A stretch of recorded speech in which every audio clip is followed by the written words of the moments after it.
The blizzard was merciless. Snow howled across the icy plain, burying everything in cold silence. Rhett pulled his scarf tighter around his face, frost biting his skin. His thermal suit beeped a warning, temperature dropping. He was used to this. The frozen world of K-17 was no place for the weak. But he wasn't here for comfort. He was here for salvage. His scanner blinked a signal. Faint, but real. A crash. He pushed forward, boots crunching through knee-deep snow, his gloved hand gripping a small plasma torch. As he crested the next hill, he saw it. Wreckage. Twisted metal, black smoke, and a trail of burned ice.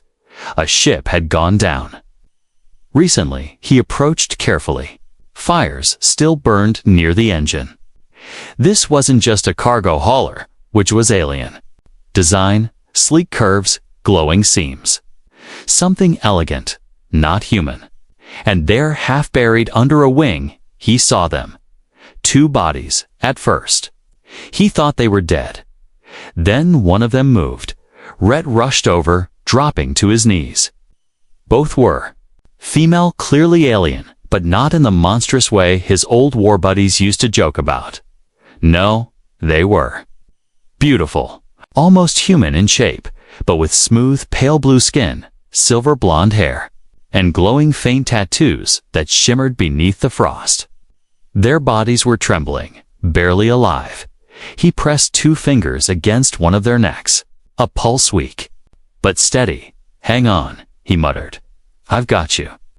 He reached into his pack, pulled out a thermal wrap, and covered the closer one. Her eyes flickered open bright and glowing like ice under moonlight. She whispered something in her language. Voice broken, breath freezing mid-air. Then she passed out.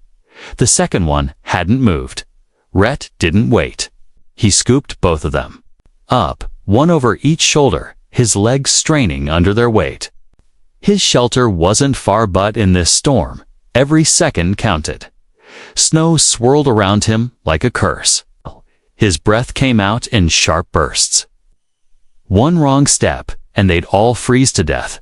He reached the cave bunker just as the last bit of daylight disappeared.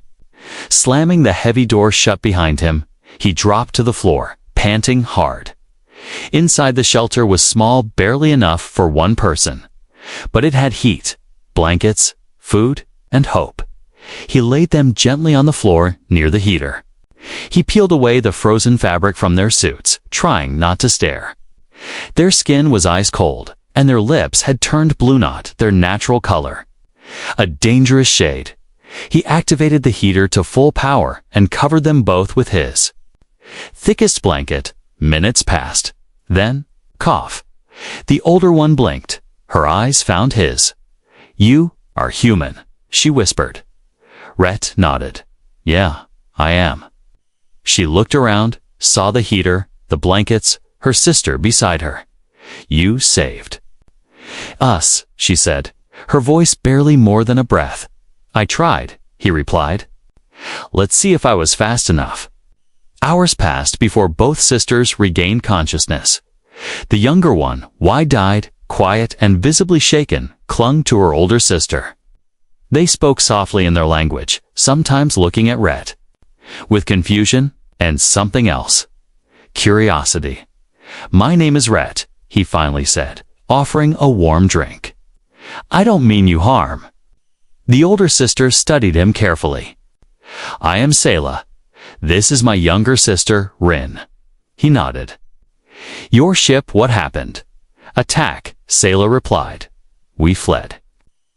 They followed. Who? Hunters. Mercenaries, Rhett frowned. You mean someone wants you dead? She nodded.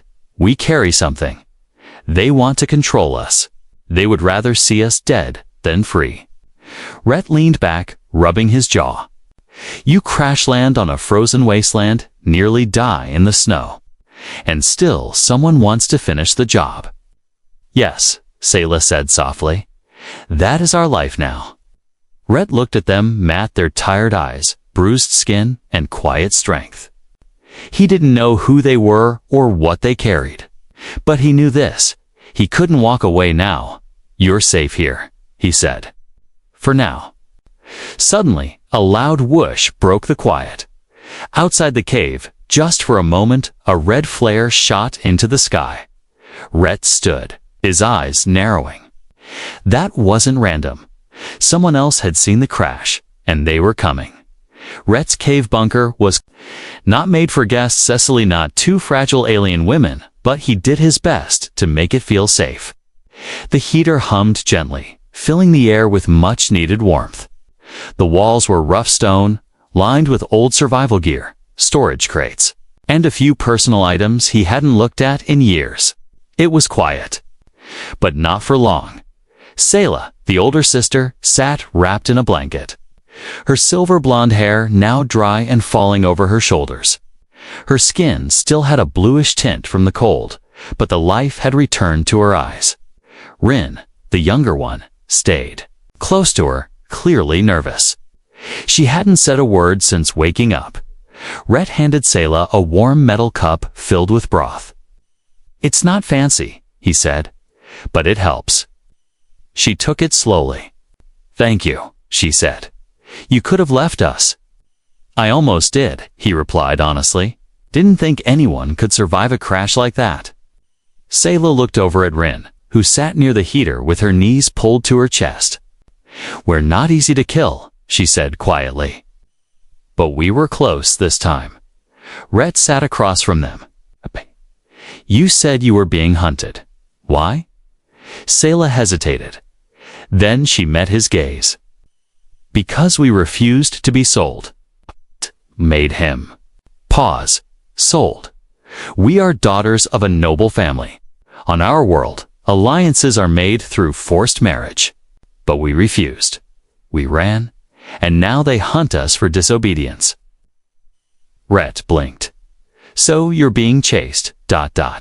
because you didn't want to marry someone? Two powerful men. Monsters?" Her voice hardened. "They sent mercenaries after us. To return us, dead or alive." He shook his head. "That's insane." "Maybe for your kind," Selah said, "but not for mine." Rin finally spoke, her voice soft, almost childlike. "You're different from what they told us about humans." "What did they tell you?" Rhett asked. Rin looked up, her glowing eyes wide. "That you were cruel. That you destroy what you don't understand," he sighed. "That's not wrong. But not always true." Later that night, the storm outside grew louder. Wind howled through the narrow gaps in the stone, but the bunker stayed warm. Safe, Rhett sat by the small heater, adjusting the energy levels. The fuel was low. He'd have to ration it if they stayed long. Selah watched him closely. "You live here alone." "Yeah," he said. "Was a soldier, then a miner. Got tired of people. This place keeps them away. And yet you saved us." She said softly. He looked over at her. Didn't plan to. Just couldn't walk away. She smiled, just slightly. "That's a rare thing." They fell into silence. Then came the sound. Pinged a soft beep from the corner. Rhett stood quickly, walked to the console on the wall, and checked the display. "Someone's close," he muttered. Selah rose to her feet. "What?" "Motion sensor. Just picked up heat signatures, about 500 meters east." Her eyes widened. "The hunters." He nodded. "Probably." She grabbed Rin's hand and pulled her close. "We need to leave." "No," Rhett said. "Out there, you'll freeze in minutes. You're not strong enough yet." "Then, what do we do?" Rhett walked over to a crate and pulled out 2 small blasters. "We hide. And if they come inside, we defend this place." Selah looked at him. "You'd fight for us?" Rhett paused. "Yeah, I would." He led them to the back of the cave where the storage wall could be shifted to create a hidden compartment. He had built it during his military days, in case he ever needed to disappear. "You'll be safe here," he told them. "Stay quiet." no matter what. Rin held his hand for a moment. Please don't let them take us. He nodded. I won't. They slipped behind the wall, and Rhett sealed it. Then he waited. Minutes passed. Then a sound, footsteps crunching outside. Heavy boots. Voices speaking in low tones. Rhett grabbed his rifle and crouched near the entrance. A metallic click echoed as someone tried to unlock the main hatch. They had tech. They were prepared. But so was he. The door slid open. 2 figures stepped inside, scanning the cave with flashlights and rifles. Looks abandoned. One said, "No." The other replied, "There's heat here. Someone's home." Rhett stayed in the shadows, heartbeat steady, as one of the men stepped closer to the heater. Rhett moved fast and silent, gun raised. Rhett pressed his back against the cave wall, his breath slow and quiet. The 2 men inside moved carefully, weapons raised, scanning the shadows. They wore cold weather armor, white, reflective, and heavy, but Rhett could see the outlines of weapons strapped to their backs. Mercenaries, just like Selah had warned. One of them moved toward the heater. "Still warm," he said. "Could be someone hiding," the other replied. "Scan for life signs." Rhett didn't wait. In one swift move, he stepped out of the darkness, rifle raised. "Stop right there." The 2 spun around, startled. Their hands went for their weapons, but Rhett was faster. "Drop them," he said firmly. "Now." Man hesitated. Rhett shot near his feet. Both rifles clattered to the ground. "Smart," Rhett muttered. "Now, who sent you?" The older one spoke. "We're just salvagers, looking for parts." "Lies," Rhett snapped. "You're tracking the crash. The ship out there wasn't just cargo, was it?" The younger mercenary swallowed hard. "We were paid to recover the passengers." "Dead or alive?" Rhett asked coldly. Silence. That was enough of an answer. Rhett motioned with his gun. "Turn around." Hands on the wall. As they obeyed, he moved quickly, disarming them, grabbing a cum chip and tossing it into the fire. Sparks flew. "You tell whoever sent you," Rhett said darkly. "They don't belong here. And if they come back, I won't ask questions." Next time. He kicked their weapons out the door and pointed toward the storm outside. "Now walk. You won't kill us." One asked. "I'm not like you," Rhett replied. They hesitated, but one look into Rhett's eyes, and they stepped out into the snow after sealing the door. Rhett waited until he was sure they were gone. Then he walked to the hidden compartment and opened the panel. Selah stepped out first, tense, her arm protectively around Rin. "You didn't kill them," she said. Rhett shook his head. "Didn't. Need to. Fear works better sometimes." Selah looked at him, long and searching. "You're not a soldier anymore, but you still fight like one." He said nothing. "Why did you leave?" she asked. Rhett sat down, suddenly tired. "I saw too much. Did things I couldn't take back. There was a day I looked in the mirror and didn't like the man looking back." Rin came closer now, her voice soft. "But you helped us." "Maybe trying to be better," Rhett murmured. Na sat across from him. "Back on my world, a man's past follows him like a shadow. Even if he changes, people only see what he was." "Same here," Rhett said. "But shadows don't live in caves." A brief smile tugged at her lips. Later, as the heater hummed and the storm raged on outside, Rin sat beside Rhett, holding a cracked data pad. He showed her a picture, an old one. A squad of soldiers, smiling, standing in front of a shuttle. "That's you?" she asked. "Yeah. Back when I thought I was saving the galaxy. And now?" He looked at the photo. "Now, I'm just trying to do one right thing." Rin leaned her head against his arm. "You already did."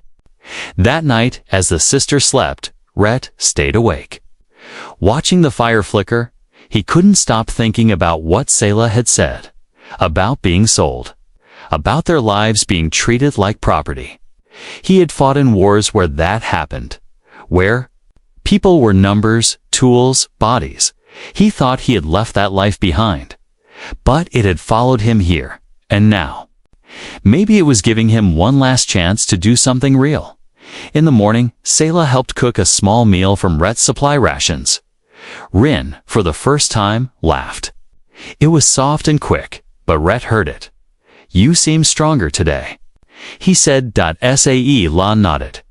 "We recover fast, but the fear, that stays longer." Rhett crouched beside her. "Then we make this place stronger too." She tilted her head. "What do you mean?" He smiled slightly. "I'm going to set traps.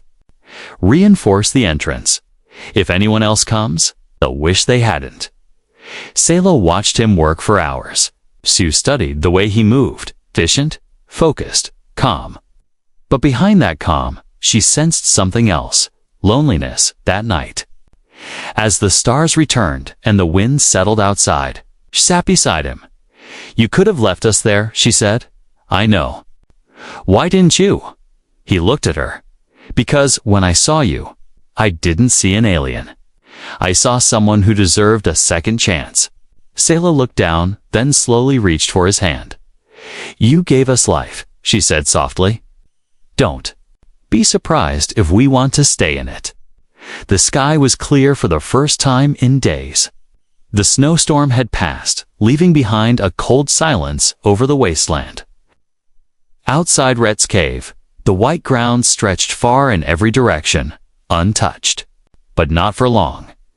Inside, the mood had changed. Rhett had finished setting up 2 tripwire alarms near the entrance. He placed pressure mines near the ice ridge and motion sensors at the cave mouth.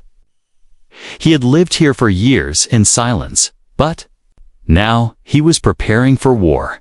Rin watched him from the corner, her eyes wide. "Why so many traps?" "They'll come back," Rhett said flatly. "Hunters don't give up. Not for people they've been paid to catch. Even if we hide." She asked. He shook his head. "They'll scan, search, dig, or wait. That's what makes them dangerous." Selah stood behind Rin, arms crossed. "Then we fight." Rhett turned. "Fight. You're still recovering." "We won't be helpless forever," she said firmly. "We have our own skills, our own strength." "What kind of strength?" Rhett asked. Selah looked at Rin. The younger sister hesitated, then stepped forward. She held out her hand. A soft blue light began to glow in her palm. It pulsed warm, bright, steady. "She's a kinetic," Selah said. "She can move energy. I can shield it." Rhett's eyes widened. "You didn't use that before." "We didn't trust you before," Selah replied. Rhett nodded. "Fair enough." That night, the sensors beeped once, then went silent. Rhett froze. "We've got company." He shut off the main lights and motioned for the sisters to move toward the back. "No hiding this time," Selah said. "We'll fight with you." Rhett looked at her, saw the fire in her eyes, and nodded outside. Boots crunched on snow.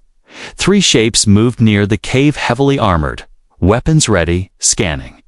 For heat signatures, inside, the cave remained still, until Rin whispered something in her language and raised her hand. A glowing orb of energy hovered in her palm. Rhett crouched by the cave mouth. His rifle rested on a tripod, sights aimed at the shadows. As the first hunter stepped into view, a flash of energy lit the snow, launched the orb forward. It burst in a wave of light and heat, knocking one mercenary off his feet. Rhett fired. His bullet hit another's leg. He dropped with a yell. The last one threw a grenade. Down. Rhett shouted, pulling Selah behind a crate.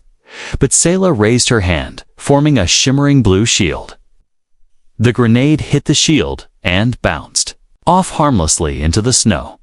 Boom, only a muffled blast. The hunters tried to retreat. but the traps Rhett had placed were waiting. One stepped on a mine snow exploded.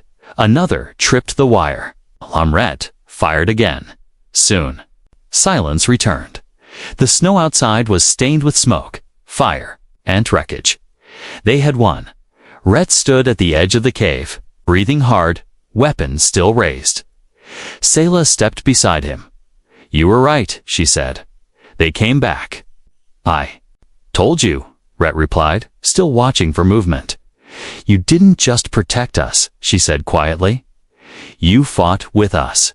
That matters." He looked at her, her silver hair glowing in the firelight, her face calm but tired. There was something new in her expression now.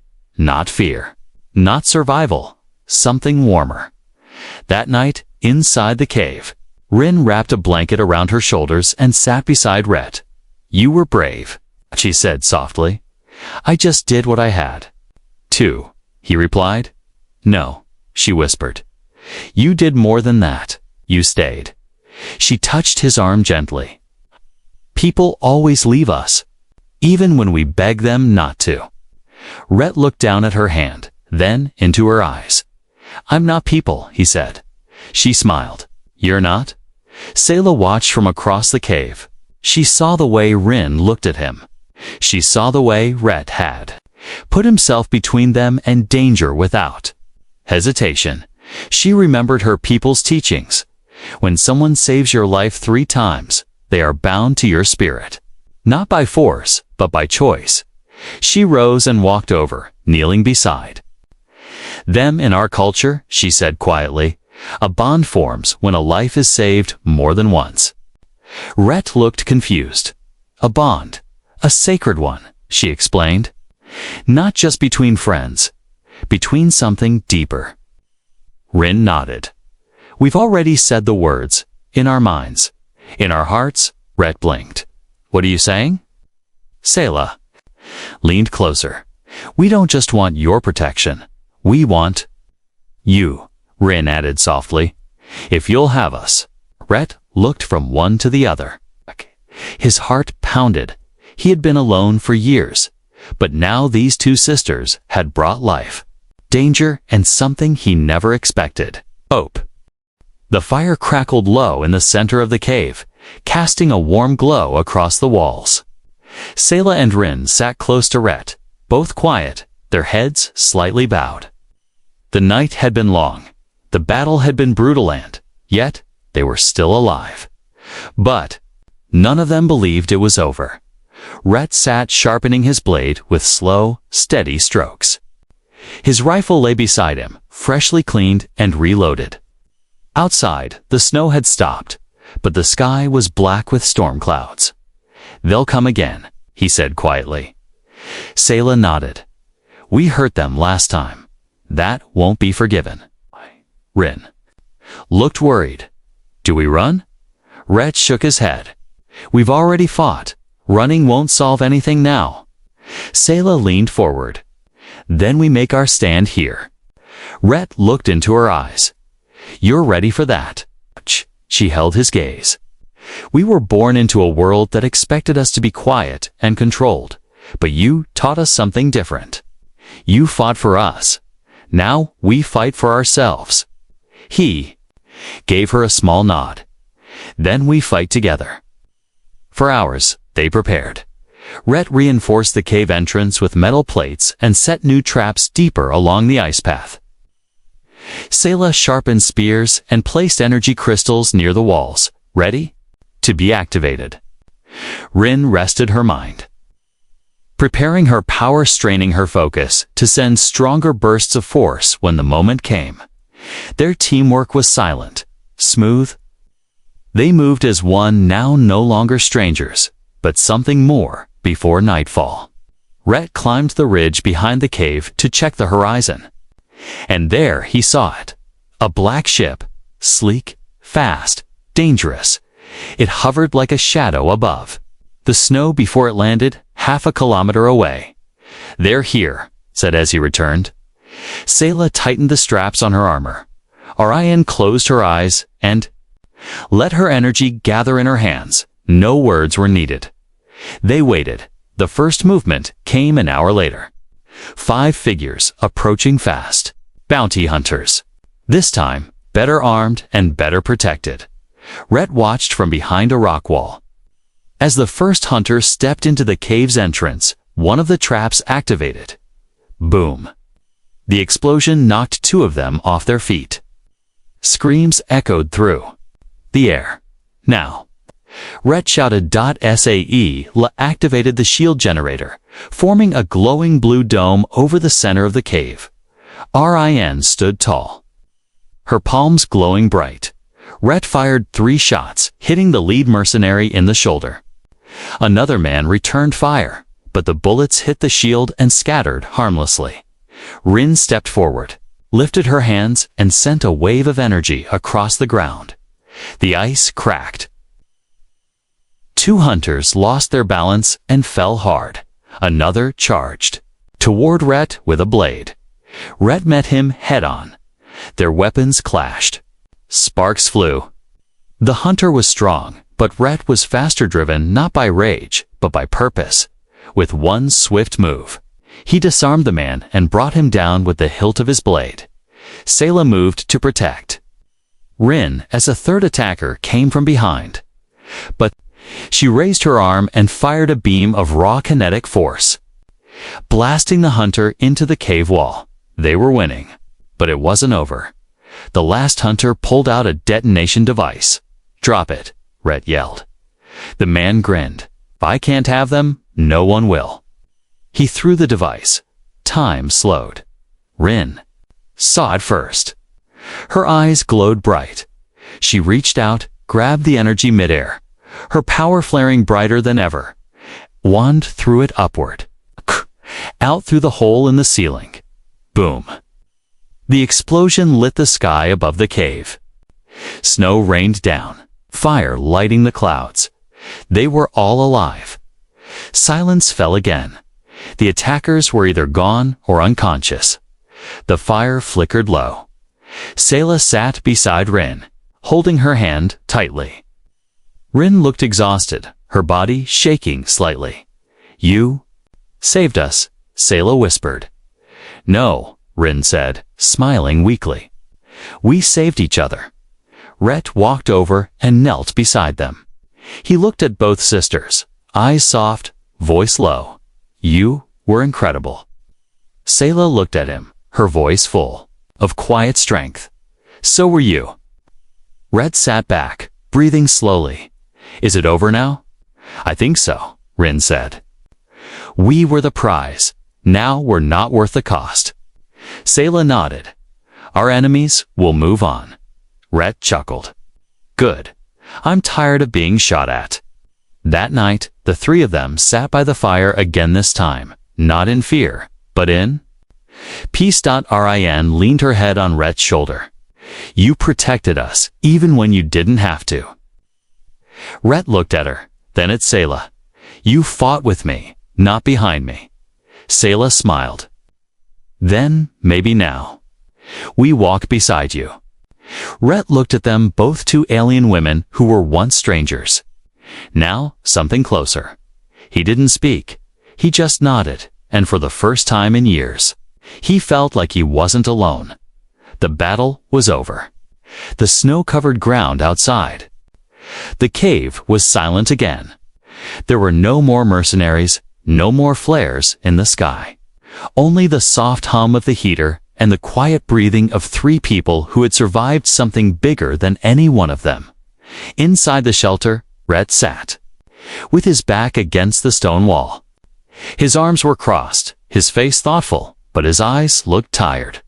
Across from him, Sayla was tending to Rin's arm, a minor burn from using too much energy too fast. Rin didn't complain. She only smiled every time Rhett glanced her way. They had won, but the silence now felt heavier than the danger. "What happens now?"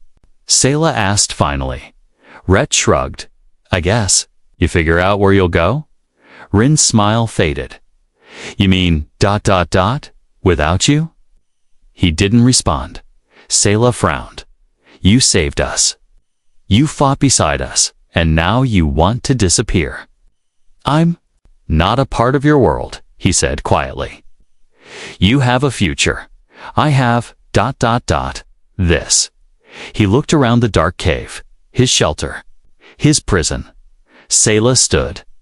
You think we want to go back to the life we ran from? That we'd just walk away from someone who saw us as people, not property? Rhett looked up.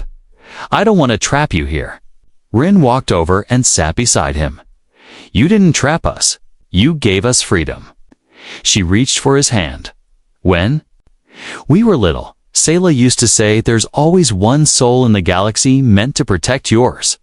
I thought it was just a story. Rhett looked into her eyes. I think we found ours, Rin said softly. That night, Rhett stepped outside alone. The stars were clear now, blinking in the frozen sky. He stood on the ridge above the cave, hands deep in his coat pockets. He didn't hear Sayla approach, but he felt her presence. You came up here to say goodbye? She asked. He nodded. Thought it'd be easier with the stars. She stepped. Beside him, you never told us why you came here. To this world, this empty place. He took a breath. Because I was tired of being used, of hurting people because someone gave me orders. I didn't want to be that person anymore, so I ran. Same as you. She looked at him, and maybe that's what we all are. Runners? Maybe. She turned to face him fully, then stopped running. He blinked. What do you mean? Sayla reached into her coat and pulled out a silver chip small, marked with a royal crest. This is a registry key. It was meant for the man I was supposed to marry. It gives access to land rights, protection status, even a name on our records. She held it out to him. Take it. I don't want your property. It's not property, she said. It's a choice. If you accept it, you'll be seen as bonded to our family. Our mate. He stared at the chip, then at her. You're serious? She nodded. Dead serious. Rhett looked down. You're both young. Aliens. Royal blood. I'm just some broken ex-soldier with a cave and a rifle. Sayla smiled. You're also the one who saw us. Who never asked for anything. Who protected us when we had nothing. She stepped closer, placing the chip in his hand. And if you say no, ... we still stay. Because our bond isn't based on a device. It's based on you. When they returned to the cave, Rin was waiting by the fire. She saw the chip in Rhett's hand and stood quickly. You said yes, she asked, eyes wide. Rhett looked between them. I said, if we build something together, it has to be real. Not because I saved you, not because of war, but because we all want it. Sayla took his other hand. We do. Rin hugged him tightly. So, do the first later, the three sat near the fire. Warm and quiet. There were no words left to say, but they didn't need any, because now the choice had been made. Together. The wind was calm. The stars above the frozen planet blinked quietly, like they, too, were watching something important unfold. Rhett stood outside the cave's entrance, wrapped in his coat, watching the sky begin to brighten with the first signs of dawn inside. Sayla and Rin were sleeping near the fire, wrapped in blankets. They no longer looked like fugitives or lost refugees. They looked at peace, and for the first time in years, Rhett did too. He sipped warm tea from a cracked metal cup and smiled to himself. The shelter had changed. It was no longer cold or empty. The walls had been cleaned. The fire burned steady.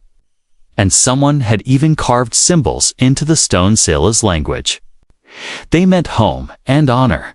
He had never had a home like this before. Later that morning, the three of them stood together, looking over the icy ridge behind the cave. Below them was a flat valley snow, covered but peaceful. There's an old mining station out there, Rhett said, pointing. Haven't touched it in years. We could fix it? Sayla asked. Rhett nodded. Might take some work, but yeah. Rin grinned. Then, let's build it. Together. They climbed down the hill and explored the structure half buried. Rusted, but still standing. Solar panels broken, walls frozen, but it had strong bones. And more importantly, it was theirs now. The days that followed were full of hard work and laughter. Rhett showed them how to use tools. Sayla taught him how to grow food using crystals from their ship. Rin set up light panels that kept the new home warm and bright. They built small sleeping rooms, a central gathering space, even a workbench for weapons and repairs. Every night, sat around the fire, shared stories, and cooked meals together. The silence that once filled Rhett's life was replaced by voices, footsteps, and gentle laughter. Sometimes Rhett just sat and watched them. Not because they were beautiful, though they were, but because they had brought something into his world he didn't know he still needed: a future. One evening, as the sun began to set, Sayla stood outside with Rhett. The stars feel closer. Here, she said. They do, he replied. Maybe because we're finally looking up again. She turned toward him, eyes soft. You still think you're not worthy of this life? He hesitated. Some days, yeah. I've done things I'm not proud of. We all have, she said. But you gave us a second chance. You gave us love without asking for anything in return. He looked down. I didn't mean to fall in love with you. She smiled, and yet, here we are. That night, Rin sat between them near the fire. She pulled a small glowing orb from her Bagon ancient symbol from her people. It glowed when a sacred bond was accepted. We never got to say the words properly, she said shyly. Rhett looked at her. What words? Sayla took his hand. In our tradition, when three souls survive the storm together, they speak these words to seal their path. My warmth is yours. My future is yours. My name is yours. Rhett hesitated for a moment, then repeated them softly. My warmth is yours. My future is yours. My name is yours. The orb glowed brighter. Rin's eyes filled with tears. She leaned her head on Rhett's shoulder, smiling. Sayla leaned on the other side. They sat there, surrounded by soft light. The wind quiet outside. The fire warm inside. Weeks later, the new home was finished. It wasn't just a shelter, it was a haven. They grew food. They stored supplies. They even named the place, together, Elora. A word from Sayla's language that meant rebirth. Other travelers would pass through in the months to come, scared refugees, lost traders, wounded ex-soldiers. And every time, Rhett, Sayla, and Rin offered them warmth, food, and rest. Because once, not long ago, someone had done the same for them. And so, the man who once lived alone in a frozen cave now lived in a home full of love, light, and life. He had saved two sisters from the snow, but in truth, they had saved him too. Asterisk,